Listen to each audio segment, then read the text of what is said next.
Hello everyone, welcome to my channel code story with Mike. तो आज हम अपने ग्राफ कंसेप्ट्स एंड क्वेश्चंस के प्लेलिस्ट का वीडियो नंबर 18 स्टार्ट कर रहे हैं। ठीक है। और ये यहाँ से ना काफ़ी इंपॉर्टेंट टॉपिक और थोड़ा सा डिफरेंट टॉपिक स्टार्ट होने वाला है। ठीक है। तो उससे पहले ज्ञान की बातें कुछ है ना। हम एक्चुअली डिसजॉइंट सेट यूनियन यानी कि यूनियन फाइंड वाला टॉपिक पढ़ने वाले हैं अब ग्राफ में। ठीक है। तो ज्ञान की बातें पहले देखते हैं। आज का भाषण क्या है कि भाई DSU डिसजॉइंट सेट यूनियन या फिर यूनियन फाइंड भी बोलते हैं, ये ना ओवर हाइप टॉपिक है। लोग इससे पता नहीं क्यों डरते हैं, बट इसका जो इम्प्लीमेंटेशन है ना, it is very very easy. ठीक है। इसका implementation is very easy, but question जब आता है ना, तो वो फिगर आउट करना कि अच्छा हाँ DSU से बन सकता है, दैट इज़ थोड़ा सा डिफिकल्ट। बट डिफिकल्ट नहीं है, वो भी प्रैक्टिस से हो जाता है, ट्रस्ट मी, है ना। तो ओवर हाइप्ड है यार, इसका इम्प्लीमेंटेशन बहुत ईजी है। तो वो आज हम समझ लेंगे। और जो लोग आपको DSU से डराते हैं उनसे दूर रहो। ठीक है। DSU टफ नहीं है, आई एम टेलिंग यू। देखो इम्प्लीमेंटेशन इज़ वेरी इजी, है ना। DSU का इम्प्लीमेंटेशन इजी है, बट एप्लीकेशन तो यार लाजवाब है। बहुत ही अच्छे अच्छे एप्लीकेशन इसके, इतने अच्छे अच्छे क्वेश्चंस हैं। जैसे अभी आपने क्या बोलता हूँ, वीडियो नंबर 17 में आपने देखा होगा, मैंने बायोपार्टाइट पढ़ाया है, तो मैंने BFS और DFS से सिखा दिया। यार DSU से भी आप पता कर सकते हो कि कोई ग्राफ बायोपार्टाइट है कि नहीं, तो वो भी सीख लेंगे। तो मतलब इसका जो एप्लीकेशन है ना, बहुत अच्छा अच्छा है। ठीक है। तो क्वेश्चंस जब बनाएंगे तो और भी अच्छे अच्छे क्वेश्चंस पता चलेंगे DSU से जो सॉल्व हो सकते हैं। तो ये हमारा आज का भाषण था। आगे बढ़ते हैं। डिसजॉइंट सेट यूनियन यानी कि DSU, यूनियन फाइंड भी इसको बोलते हैं। ठीक है। इसके बारे में पढ़ते हैं। यार मैंने यहाँ कंपनी नहीं लिखा, बट कई कंपनीज पूछते हैं इस पर क्वेश्चन। ठीक है। नेटफ्लिक्स पर कुछ क्वेश्चंस है, कुछ नेटफ्लिक्स ने पूछा है, गूगल पूछता है मोस्टली। ठीक है। फिर आपका अमेज़न हो गया, नेट ये मेटा हो गया, है ना, एंड मैनी गुड कंपनीज़। ठीक है। तो वो लोग पूछते हैं DSU पे बेस्ड क्वेश्चंस। ठीक है। क्योंकि ये टॉपिक है बहुत अच्छा, और to be able to figure out कि अच्छा ये क्वेश्चन DSU से बनेगा, that is in itself is a skill. तो वो हम सीख लेंगे। आई एम प्रेटी श्योर बहुत ईजी हो जाएगा, ट्रस्ट मी। ठीक है। तो स्टार्ट करते हैं। Disjoint set union, DSU union find. तो सबसे पहले तो भाई डिसजॉइंट सेट्स का मतलब क्या होता है वो पता होना चाहिए ना, इसका मतलब क्या होता है। ठीक है। पहले वो समझते हैं। तो डिसजॉइंट सेट्स का पता है मतलब क्या होता है कि मान लेते हैं बहुत सारे सेट्स हैं आपके पास, ये आपका सेट 1 है, या तो इसको कंपोनेंट बोलते हैं, चलो ठीक है, कंपोनेंट 1 है, और एक सेट 2 है। ठीक है। और सेट 3 है, या तो कंपोनेंट 3, कुछ भी बोलो। ठीक है। इसमें सिर्फ एप्पल्स है। ठीक है। इसमें सिर्फ मैंगोज़ हैं। ठीक है। इसमें सिर्फ लीचीज़ हैं। ठीक है। तो आप एक चीज़ देखो, तीनों सेट में कुछ भी कॉमन नहीं है ना। इस सेट में लीची है, इस सेट में एप्पल है, इस सेट में मैंगोज़ है। तो अगर तीनों का इंटरसेक्शन निकालोगे, सेट 3 का इंटरसेक्शन निकाला सेट 1 से, इंटरसेक्शन निकाला सेट 2 का, तो भाई नल आएगा, है ना। दोनों एकदम अलग है, तीनों एकदम अलग हैं। ठीक है। तो वैसे सेट को डिसजॉइंट सेट्स बोलते हैं जिनका इंटरसेक्शन नल हो, ये इंपॉर्टेंट है। ठीक है। वैसे सेट्स जिसका इंटरसेक्शन नल हो उसे डिसजॉइंट सेट बोलते हैं। ठीक है। ठीक है। डेफिनेशन समझ में आ गया, बट अब क्या। ठीक है। अब देखो समझाने के लिए मैं क्या करूँगा, मैं ना सेट ले लेता हूँ बहुत सारे। ठीक है। एक सेट हो गया, दो सेट हो गया, सी, ये हो गया हमारा 8वां सेट। हमने 8 सेट ले लिया। ठीक है। सारे सेट का अभी नाम रख लेते हैं कुछ कुछ। ठीक है। इस सेट में A है, इसमें B है, इसमें C है, इसमें D है, इसमें E है, F है, G है, H है। अभी एक चीज़ ध्यान दो, सारे सेट अलग अलग हैं। ठीक है। सारे सेट अभी अलग अलग हैं। ओके। तो अब सारे सेट अलग अलग हैं, तो ऑब्वियस है ये बंदा जो है अपने सेट का खुद का लीडर है। ये इसका लीडर कौन है, एक सेकंड, इसका लीडर कौन है, यहाँ लिखते हैं। इसका लीडर है खुद A है, क्योंकि वो अकेला है अभी, है ना। इसका लीडर कौन है, खुद भी है उसका, क्योंकि वो अकेला है अभी अपने सेट में। ठीक है। इसका लीडर कौन है, इसका लीडर C है, इसका लीडर D है, इसका लीडर E है, इसका लीडर F है, इसका लीडर G है, इसका लीडर H है। क्योंकि अभी सारे सेट अलग अलग हैं, तो हर किसी को रिप्रेजेंट करने के लिए एक लीडर है। हर एक सेट को रिप्रेजेंट करने के लिए एक लीडर होता है। जैसे हर कंट्री को रिप्रेजेंट करने के लिए एक प्राइम मिनिस्टर होता है ना, एक ही बंदा होता है वो प्राइम मिनिस्टर। इसी तरह हर एक सेट को रिप्रेजेंट करने के लिए एक ही लीडर होगा, एक लीडर है। ठीक है। और अभी ये बंदा अकेला है, तो ऑब्वियस है इसी को मैंने लीडर मान लिया। हर एक सेट का में सारे बंदे अकेले अकेले, सबको उन्हीं का लीडर मान लिया। ठीक है। अब देखो, पता है DSU की खासियत क्या है, DSU की खासियत क्या है, ये मुझे 2 ऑपरेशन करने को बोलता है। जनरली 2 ही ऑपरेशन होता है इसका। पहला ऑपरेशन क्या होता है कि भाई किसी दो सेट को कंबाइन करना है, कंबाइन टू गिवन सेट्स। पहला ऑपरेशन तो समझ में आएगा कि दो गिवन सेट को ना कंबाइन करने में हेल्प करता है डीएसयू। अभी हो सकता है ज़्यादा समझ में नहीं आ रहा हो, आगे जब बढ़ेंगे तो और क्लियर होता जाएगा। तो पहला ऑपरेशन ये था मेरा, ठीक है, ऑपरेशन नंबर 1। दूसरा ऑपरेशन क्या होता है जनरली डीएसयू में कि to tell if two members, ठीक है, टू मेंबर्स मान के चलते हैं वो दो मेंबर है, एग्जाम्पल के लिए ले लो बी और जी है, ठीक है। To tell if two members are या फिर बिलोंग टू सेम सेट और not, belong to same set और नॉट, ये दो चीज़ ही बताने को हेल्प करता है डीएसयू, ठीक है। यही दो ऑपरेशंस होते हैं, कंबाइन गिवन टू सेट्स, ठीक है, और to tell if two members B and G belong to same set और नॉट, ठीक है।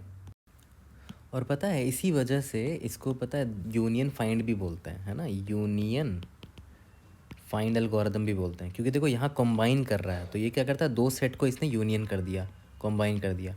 और दूसरे वाले में देखो फाइंड कर रहा है, दो मेंबर सेम सेट का है कि नहीं वो कैसे पता चलेगा, पहले बी का ये सेट निकालेगा कि भाई कि बी किस सेट को बिलोंग करता है, फिर जी का सेट निकालेगा, बी जी किस सेट को बिलोंग करता है, दोनों का सेट सेम है तो मतलब दोनों सेम सेट के हैं।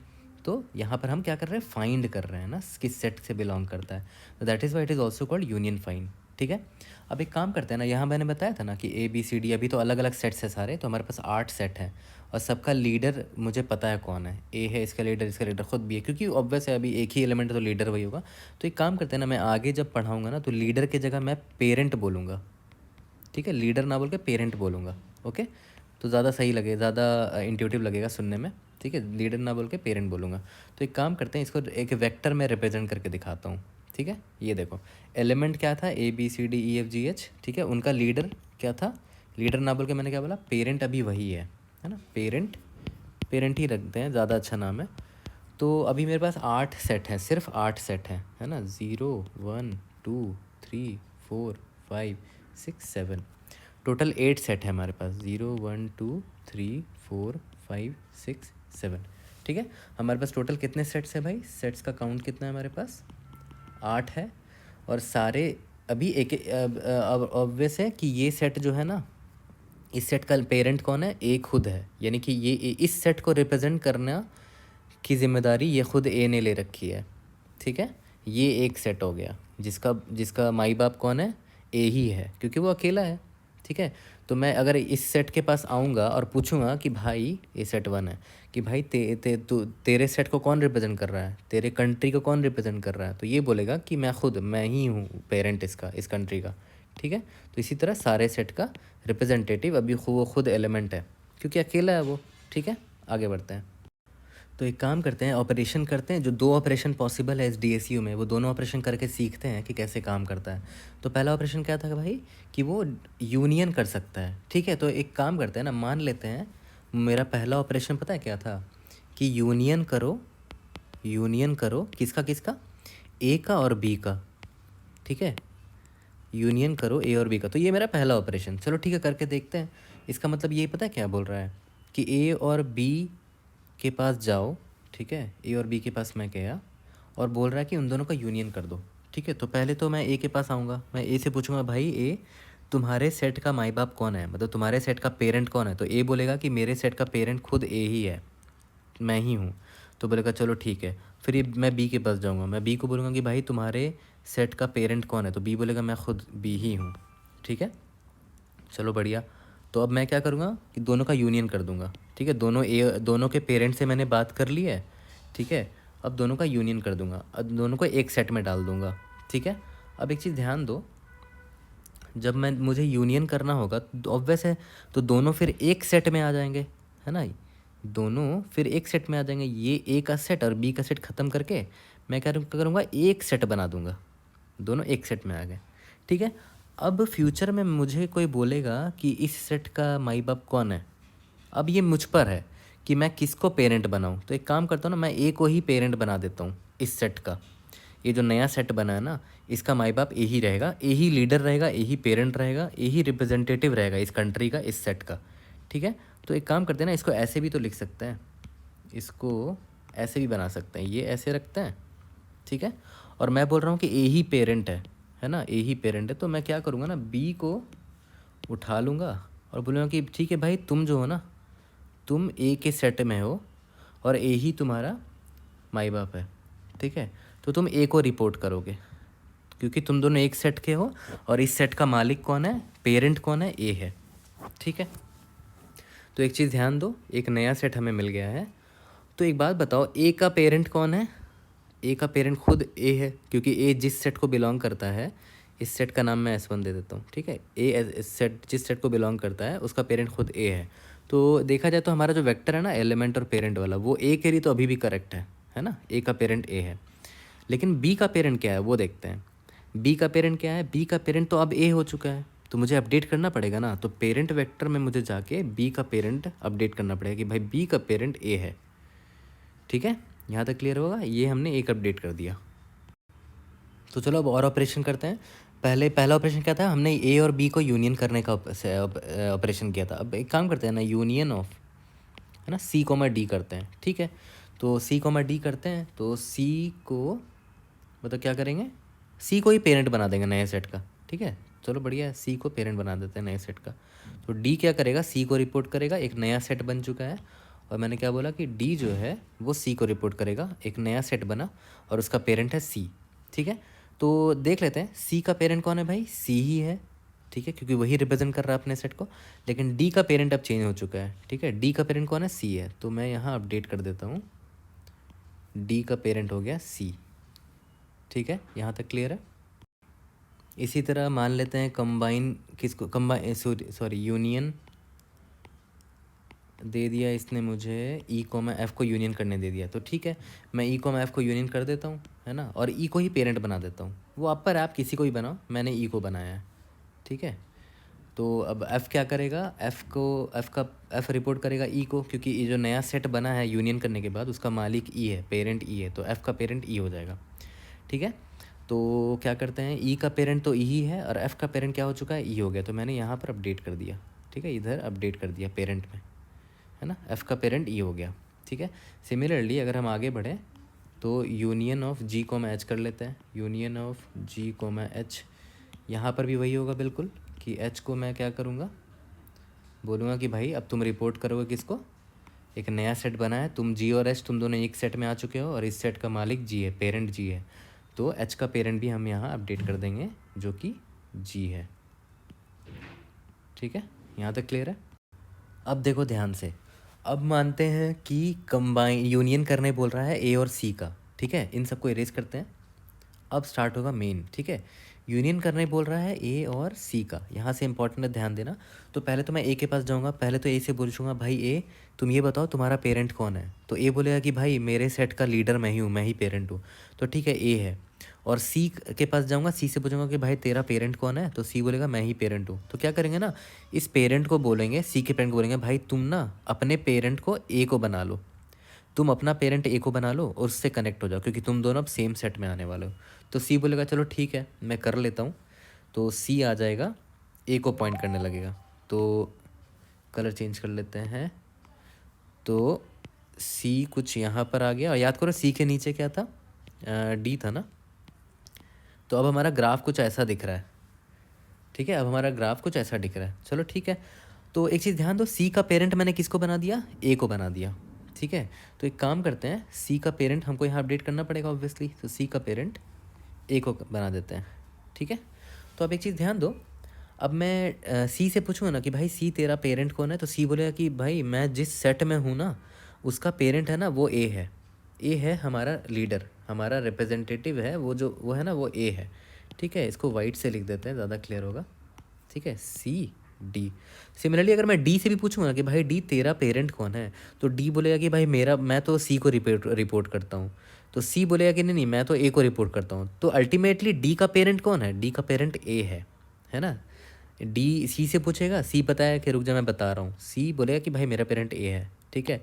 तो देखा जाए तो अल्टीमेटली डी का भी पेरेंट ए है, क्योंकि ऑब्वियस है ये सारे लोग एक ही सेट में हैं और इस सेट का मालिक या पेरेंट कौन है, ए है, ये हमने बना के रखा है शुरू से, ठीक है। ये तो क्लियर हो गया। अब एक काम करते हैं, मान लेते हैं फर्दर ऑपरेशन आया, ठीक है। फर्दर ऑपरेशन क्या आया कि भाई यूनियन करके दिखाओ, union of E comma C, E comma C का हमें यूनियन करना है। तो पहले तो ई से पूछूंगा भाई ई तेरा पेरेंट कौन है, तो ई बोलेगा मैं खुद एक पेरेंट हूँ अपने सेट का। और सी से पूछूंगा कि भाई सी तेरा पेरेंट कौन है, तो सी बोलेगा मेरे सेट का पेरेंट जो है वो ए है, वो लीडर है। तो अब ऑब्वियसली इन दोनों को कंबाइन करेंगे तो कोई एक ही लीडर बनेगा एक नए सेट का। तो मेरा मन कर रहा है मैं ई को इस बार लीडर बना देता हूँ, ठीक है। तो मतलब ए, अब नया जो सेट बनेगा उसका पेरेंट कौन होगा, ई होगा, और ए भी उसी को रिपोर्ट करेगा, ठीक है। तो मतलब ई यहाँ आ जाएगा, और ये एफ़ तो था ही यहाँ पर, है ना, और ए उसको रिपोर्ट करेगा। अभी एक नया सेट बना है, उसका लीडर है ई है, ठीक है। इसके बाद मान लेते हैं यूनियन, अच्छा हाँ अपना वेक्टर भी अपडेट करना पड़ेगा कि भाई ए का लीडर कौन है, ई हो जाएगा, है ना। यहाँ पर ए का लीडर पेरेंट ई हो गया, ठीक है। बी का पेरेंट भी ए है, सी का पेरेंट भी ए है, डी का पेरेंट तो सी था ही पहले, ई का पेरेंट ई ही है, एफ़ का पेरेंट ई है, यानी कि अभी तक सब सही चल रहा है, ठीक है। अब आगे आते हैं, यहाँ पर अब आ गया मान लेते हैं union of G comma F, ठीक है। तो फिर से वही करेंगे, जी से पूछेंगे भाई जी तेरा पेरेंट कौन है, तो जी बोलेगा मैं खुद रिप्रेजेंटेटिव हूँ अपने सेट का, तो इसका पेरेंट जी ही है। एफ़ से पूछूंगा, एफ़ बोलेगा कि भाई मेरा रिप्रेजेंटेटिव ई है, मैं जिस सेट में हूँ उसका पेरेंट ई है, तो ठीक है कंबाइन कर देते हैं। तो मैं बोलूँगा इस बार जी को लीडर बना दूंगा, तो कुछ ऐसा हो जाएगा हमारा जो नया सेट बनेगा ना, फाइनल सेट, वो कुछ ऐसा हो जाएगा।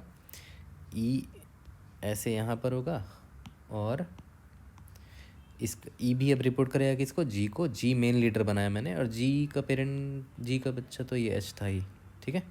यहाँ तक क्लियर है। तो ई का पेरेंट जी हो गया ना, तो उसको अपडेट करना पड़ेगा यहाँ पर, ई का पेरेंट अब जी हो गया, ठीक है। तो यार हम यूनियन करना तो सीख गए, ठीक है, ये कंबाइन हो गया था, तो यूनियन करना हम सीख गए।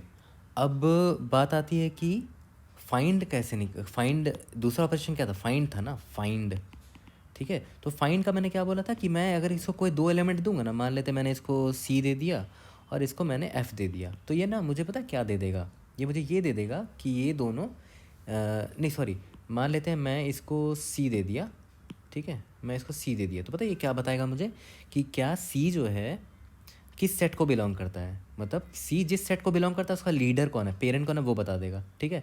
इसी तरह मैं क्या करूँगा, फाइंड ई कर दूंगा, ठीक है, और ये क्या बता देगा कि ई जो है जिस सेट को बिलोंग करता है उसका लीडर कौन है वो बता देगा। और दोनों का लीडर सेम हुआ तो मैं ये बता सकता हूँ ना कि भाई दोनों सेम सेट का इंसान होगा, पक्का।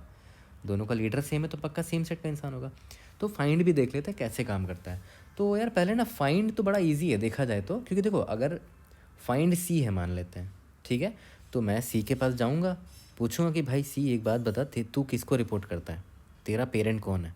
तो सी बोलेगा कि मैं तो ए को करता हूँ, तो मैं क्या किया, मैं ए के पास आ गया कि ठीक है, मैं ए के पास आ गया, मैं ए से पूछूंगा भाई ए क्या तुम ही लीडर हो, तो बोलेगा नहीं नहीं मैं रिपोर्ट करता हूँ ई को, तो ठीक है मैं ई के पास चला गया, मैं ई से पूछूंगा कि भाई तुम ही लीडर हो, तो बोलेगा नहीं नहीं नहीं मैं रिपोर्ट करता हूँ जी को, ठीक है, मैं जी के पास, तो जी से पूछूंगा कि भाई तुम ही लीडर हो, तो बोलेगा हाँ हाँ मैं ही लीडर हूँ, इस सेट का मैं ही लीडर हूँ, मैं ही पेरेंट हूँ।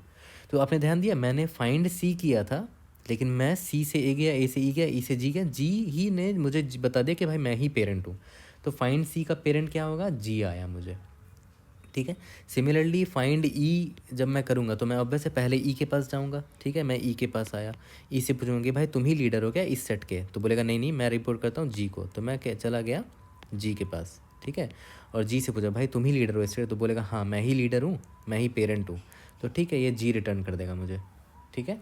अब मैं पूछूंगा कि क्या इसका पेरेंट और इसका पेरेंट सेम है, यस दोनों जी है, मतलब ये दोनों सेम सेट के हैं। और सही बात भी है, देखो सी और ई सेम ही सेट के हैं, सी यहाँ पर है और ये यहाँ पर है, और याद करो एक ही सेट था हमारा ये, है ना, एक ही सेट था। तो हम ऐसे निकाल सकते हैं हमारा पेरेंट क्या है। तो अच्छा एक बात बताओ, एक बात बताओ, इसका कोड कितना सिंपल होगा वो सोचो। पहले तो इस वेक्टर पे ध्यान दो, इस वेक्टर पे ध्यान दो, मैं फाइंड सी निकालना चाहता हूँ, फाइंड सी, फाइंड सी से क्या पता चलता है कि भाई कौन है लीडर, जिस सेट में तुम हो उसका लीडर कौन है। तो ठीक है फाइंड सी है ना, तो मैंने क्या किया था, मैं सी के पास चला गया था, मैं सी के पास आ गया, मैं सी से पूछा भाई सी तेरा पेरेंट कौन है, तो सी का पेरेंट मुझे पता चला कि ए है, ठीक है। उसके बाद ए ने बोला नहीं नहीं नहीं मेरा भी पेरेंट कोई और है, तो मैं क्या करा, मैं ए के पास आ गया, ठीक है। मैं ए के पास आ गया, फिर मैं ए से पूछा भाई ए तेरा पेरेंट कौन है, तो ए बताया कि मेरा पेरेंट ई है, ठीक है।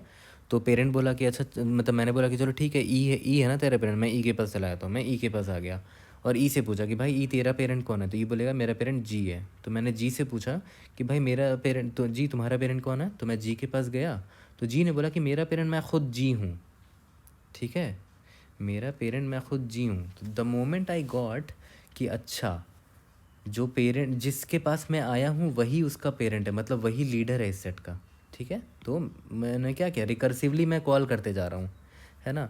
मैं रिकर्सिवली सी के पास आया, सी का पेरेंट से ए के पास गया, ए का पेरेंट ई था, ई गया, ई के बाद जी पे गया, जी के बाद जी ही मिल गया मुझे। तो जैसे ही मुझे पेरेंट एलिमेंट है वही, मतलब जैसे ही मुझे element is equal to parent ही मिल गया, मतलब मैंने जी से पूछा और यही इस जी का पेरेंट ही जी निकल गया, वैसे ही मैं रिटर्न हो गया, बोला कि भाई यही लीडर होगा पक्का अपने सेट का, ठीक है। तो एक बार एक खुद सोचो इसका कोड कितना सिंपल होगा। देखो अभी लिखता हूँ कोड इसका। तो अभी देखो मैं बहुत सिंपल जो स्टोरी बताया बिल्कुल वही फंक्शन लिखने वाला हूँ। मैंने क्या बोला कि मैं फाइंड जो फंक्शन होगा ना, वो पता है मुझे क्या बता देगा कि मेरा रिप्रेजेंटेटिव कौन है, मतलब मैं जिस सेट में हूँ मेरा रिप्रेजेंटेटिव कौन है। तो मान लेते हैं मुझे किसका निकालना है, इंट आई का निकालना है कि भाई आई का पेरेंट कौन है, ठीक है, फाइंड करना है मुझे, ठीक है। और ऑब्वियस है मेरे पास पेरेंट वाला वेक्टर होना चाहिए, है ना। तो वेक्टर ऑफ, अभी इंट लेके ही चलते हैं, वहाँ ऊपर तो मैंने कैरेक्टर लिखा है बट जनरली क्वेश्चन में इंट ही रहता है, क्योंकि नोड की नंबरिंग क्या होती है ग्राफ में, नोड की नंबरिंग ऐसे होती है ना, 0th node, first node, second node, n-1 node, तो इसीलिए इंटीजर लेंगे। जनरली क्वेश्चन पे इंटीजर ही होता है, कैरेक्टर कम होता है। तो मेरे पास पेरेंट वेक्टर होगा, ठीक है, पेरेंट वेक्टर होगा, ठीक है। और मैं सर्च करूँगा इस आई का पेरेंट को सर्च करूँगा, ठीक है। तो पहले तो मैंने क्या बोला, पहले तो आई के पास आऊँगा, ठीक है, और पूछ लूँगा कि भाई आई क्या तुम्हारा पेरेंट तुम खुद हो, पेरेंट ऑफ आई, देख रहे हो, पेरेंट ऑफ आई का पेरेंट खुद आई है क्या, अगर ऐसा है तो पक्का यही लीडर होगा, रिटर्न कर जाओ कि भाई यही लीडर है, यही पेरेंट है ना, इस सेट का यही रिप्रेजेंटेटिव है, तो भाई यही है वो बंदा। यहाँ तक क्लियर है, कितना सिंपल सा कोड था। और अगर ऐसा नहीं है तो मैंने क्या बोला, आई, अगर आई का पेरेंट खुद आई नहीं है तो आई बोलेगा ना कि हाँ मेरा पेरेंट एक्स वाई जी है, मतलब एक्स है, तो अब वैसे मैं एक्स के पास जाऊँगा, मैं क्या करूँगा, रिटर्न क्या करूँगा, सेम फंक्शन कॉल कर दूँगा, सेम फंक्शन कॉल करूँगा, इस बार आई नहीं भेजूँगा, आई का पेरेंट कौन मिला मुझे, एक्स मिला था ना, तो पेरेंट ऑफ आई भेज दूँगा, उस आई पेरेंट ऑफ आई के पास जाऊँगा और उसके पास फिर ढूंढूंगा कि भाई तू बता तेरा पेरेंट कौन है, और पेरेंट वेक्टर तो हर बार भेज ही रहे हैं, ठीक है, तो रिकर्सिवली भेज रहे हैं, देख रहे हो बिल्कुल वही कर रहे हैं जो ऊपर मैंने बताया था अभी, रिकर्सिवली कॉल कर रहे हैं बस, है ना, पता करने के लिए कि आखिर में मैं कहाँ जाके रुकूंगा जब मुझे ये मिल जाएगा, है ना। याद करो वही तो कर रहे थे, सी का पेरेंट ढूंढना था, है ना। तो सी का पेरेंट कौन था भाई, सी के पास आया, उसका पेरेंट कौन था, ए था। तो क्या सी और ए बराबर है, नहीं, तो मैंने क्या किया, दोबारा कॉल किया ए पर, ठीक है। तो ए के पास आया, ए ने बोला कि मेरा पेरेंट ई है, तो ए और ई बराबर है, नहीं, तो फिर मैंने क्या किया, ई के पास गया, ठीक है।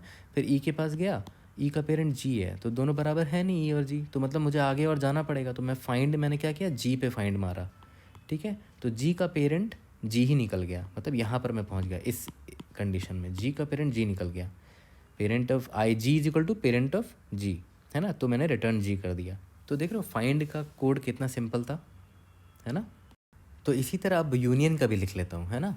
यूनियन में मैंने क्या बोला था कि हम क्या करते थे यूनियन में, यूनियन में मैं दो एलिमेंट देता था और बोलता था कि भाई इन दोनों को यूनियन कर दो और उसमें से किसी एक को पेरेंट बना देना एक दूसरे का, है ना। मतलब याद करो क्या कर रहे थे कि इधर देखो, ध्यान दो कि मान लेते मुझे ए और बी का यूनियन करना है, तो मैं क्या बोलता था, पहले तो पूछ लेता था कि ए का पेरेंट कौन है, फिर बी का पेरेंट कौन है, दोनों का पेरेंट निकाल लेता था और उनके पेरेंट को किसी एक को मेन पेरेंट बना देता था। जैसे बी को ले आया यहाँ पर और बी का पेरेंट ए को बना दिया, है ना। सिमिलरली जब ये कंबाइन हो गया था और किसी ने मुझसे पूछा था, और जब ये दोनों कंबाइन हो गया था, सी और डी जब कंबाइन हो गया था, तो मैंने बोला था ना कि अगर ए और सी को कंबाइन करना हुआ तो पहले तो मैं पूछूंगा कि दोनों का पेरेंट कौन है, तो पेरेंट, इसका पेरेंट ए है, इसका पेरेंट सी है, तो मैंने क्या किया, किसी एक को इसका पेरेंट बना दिया, तो अब सी भी ए को रिपोर्ट करेगा और एक नया सेट बन गया, है ना, और ये नया सेट बन गया, ठीक है, एक नया सेट बन गया और इसका लीडर कौन है, ए है ना। तो ये ग्राफ अब कुछ ऐसा दिखेगा, ए लीडर है मेन, यहाँ बी इसको पॉइंट कर रहा था, सी भी अब यहाँ पॉइंट करने लगा, और ये डी था मेरा, है ना। कुछ ऐसे ही कर रहा था यूनियन, है ना। तो यूनियन में मैंने क्या बोला कि यूनियन में हम देते थे दो नंबर देते थे कि इंट एक्स है और इंट वाई है, इन दोनों का यूनियन करना है, ठीक है। तो और ऑब्वियस है वेक्टर, पेरेंट वाला वेक्टर भेजना पड़ेगा, है ना, क्योंकि मुझे पता भी तो करना है दोनों का पेरेंट कौन है। वेक्टर इंट पेरेंट वेक्टर भेज दिया, ओके। तो सबसे पहले क्या करते थे, दोनों का पेरेंट का पता करते थे, दोनों का पेरेंट कौन है ना। तो इंट एक्स का पेरेंट कौन है, और पेरेंट मतलब क्या हुआ कि उस सेट का रिप्रेजेंटेटिव कौन है ना। एक्स का पेरेंट निकाल लेंगे कि चलो ठीक है, फाइंड ही फंक्शन कॉल कर देंगे। फाइंड से याद है हमें क्या मिलता था, कौन उसका रिप्रेजेंटेटिव है, तो फाइंड में भेज देंगे एक्स को, और पेरेंट वेक्टर तो भेजना ही है, ये रहा ऊपर ही तो फाइंड लिखा हमने, ये रहा। तो यहाँ से मुझे कौन मिल जाएगा कि इस एक्स जिस सेट को बिलोंग करता है उसका पेरेंट कौन है, तो एक्स पेरेंट में स्टोर कर लेंगे। सिमिलरली वाई पेरेंट में वाई का पेरेंट स्टोर कर लेंगे। देखो जो कहानी बताया था बिल्कुल वही लिख रहा हूँ कि यूनियन में क्या करते थे, पहले पूछते थे कि भाई तेरा पेरेंट कौन है, ठीक है। और अगर ये दोनों सेम सेट के नहीं हैं तभी तो इन दोनों को कंबाइन करेंगे, सेम ही सेट में होते तब तो कोई दिक्कत ही नहीं है ना। If X underscore parent is not equal to Y underscore parent, अगर दोनों सेम सेट में होते हैं तो क्यों यूनियन करोगे, ऑलरेडी सेम सेट में। लेकिन सेम सेट में नहीं है तब हम यूनियन कर सकते हैं ना, तभी तो यूनियन करेंगे। तो मैंने क्या बोला, किसी एक को पेरेंट बना दो, ठीक है, किसी एक को पेरेंट बना दो। तो मैं क्या करूँगा पता है, मैं बोलूँगा कि भाई तुम एक्स को बोलूँगा भाई तेरा पेरेंट ना मैं वाई को बना देता हूँ, ठीक है। वो तो आप पर है, आप वाई अंडर स्कोर पेरेंट को एक्स अंडर स्कोर पेरेंट कर सकते हो, दैट डजेंट मैटर, ठीक है। ये हमने बिल्कुल सेम पता क्या लिख दिया जो हमने स्टोरी समझी थी यूनियन का, है ना, बिल्कुल वही चीज़ किया। तो देख रहे हो यूनियन का कोड बस इतना ही है, फाइंड का कोड बस इतना ही है, और आपने ख़त्म कर लिया DSU। भाई DSU इतना ही था लिटरली, ये 4 लाइन का DSU यूनियन का कोड और 2-3 लाइन का फाइंड का कोड, ख़त्म कहानी। DSU आपको समझ में आ चुका है, ठीक है। अब आगे देखते हैं आगे और क्या है इसमें, ठीक है। अब देखते हैं अब आगे क्या, ठीक है। अब आप सोचते हो कि आगे क्या पढ़ेंगे, तो देखो आपको ये तो समझ में आ गया कि डिसजॉइंट सेट यूनियन क्या होता है, उसका उसमें 2 ही चीज़ें होती हैं, फाइंड एंड यूनियन, ठीक है। और ऑब्वियस सी बात है जब मैं क्वेश्चंस बनाऊंगा ना इन पर तब ज़्यादा अच्छे से क्लियर होगा, तब आपको ना वही एप्लीकेशन से ही ज़्यादा अच्छे से क्लियर होता है, ठीक है। ये तो आपको कोड तो समझ में आ गया बड़े आसानी से, ठीक है। अब पता है क्या है, अब एक और चीज़ है जो नेक्स्ट वीडियो में मैं बताऊँगा। अभी आपने ध्यान दिया होगा कि जब यूनियन कर रहे थे ना, जब यूनियन कर रहे थे तो देख लो ट्री बड़ा लंबा हो गया था, है ना। क्योंकि देखो मैं डी से मान लो पूछूंगा कि भाई डी तेरा पेरेंट कौन है, तो डी से आप रिकर्शन मारोगे, सी पे जाओगे, फिर ए पे जाओगे, फिर ई पे जाओगे, फिर जब जी पे जाओगे तो पता चला जी का पेरेंट खुद जी है, मतलब जी ही लीडर है, ठीक है। फिर वहाँ से आपको पता चलेगा अच्छा कि डी का पेरेंट जी है ना। मेन लीडर डी जिस सेट को बिलोंग करता है उसका पेरेंट जी है, तो बहुत लंबा नहीं हो गया। मान लेती हैं ये ट्री और लंबा होता तो आप बार बार रिकर्शन मारते और चले जाते। तो देख रहे हो लगभग O(n) होगा वर्स्ट केस लीनियर, मतलब आपका जो यूनियन है, मतलब सॉरी जो आपका जो फाइंड ऑपरेशन है वो ऑब्वियसली O(n) चला जाएगा बहुत लंबा। क्योंकि मान लेते हैं कि वर्स्ट केस में क्या हो जाएगा कि ट्री मान लेते हैं बहुत लंबा है, बहुत लंबा जा रहा है, तो आप बार बार रिकर्शन कॉल करोगे, ऊपर जाओगे, जब ऊपर लीडर तक पहुँचोगे तब पता चलेगा। तो इसका भी एक अच्छा तरीका है ना। आगे नेक्स्ट वीडियो में हम वही सीखेंगे, क्या सीखेंगे भाई, यूनियन हम करेंगे, ठीक है, यूनियन करेंगे लेकिन बाई, ध्यान दो क्या लिख रहा हूँ, rank and path compression. Path को कॉम्प्रेस करेंगे, इतना लंबा जो पाथ मैंने बनाया था ना अभी, ये नहीं होने देंगे। कोशिश करेंगे कि जो हमारा जो ट्री बन रहा था ना उसका हाइट मिनिमम से मिनिमम हो, ठीक है। We will do the union, code में थोड़ा सा चेंज आएगा, है ना, फाइंड और यूनियन का, और हमारा काम एकदम ईजी हो जाएगा। Union by rank and path compression ये पढ़ेंगे हम नेक्स्ट वीडियो में। अब एक बात सुनो बहुत इंपॉर्टेंट, कि जब यूनियन बाई रैंक और पाथ कंप्रेशन जब मैं बता दूंगा ना, तो आज का जो लीड कोड का जो चैलेंज है, ठीक है, उसमें DSU का अच्छा खासा नॉलेज चाहिए। तो फिर हम मैं उसके बाद एक और वीडियो डालूंगा जो आज के लीड कोड का क्वेश्चन होगा, ठीक है। लेट कोड का आज का क्वेश्चन काफ़ी अच्छा है। उसका क्वेश्चन का नाम है नंबर ऑफ गुड पाथ्स। तो हम डीएसयू पढ़ने के बाद वो क्वेश्चन मैं बताऊंगा और बिल्कुल स्टोरी की तरह समझाऊंगा ताकि इजी हो जाए। ठीक है, तो चलो नेक्स्ट वीडियो में देखते हैं। लास्ट हमारा ये लास्ट है, फिर डीएसयू खत्म हो जाएगा, union by rank and path compression. उसके बाद लेट कोड का भी क्वेश्चन करेंगे। तो चलो see you guys in next video. Thank you.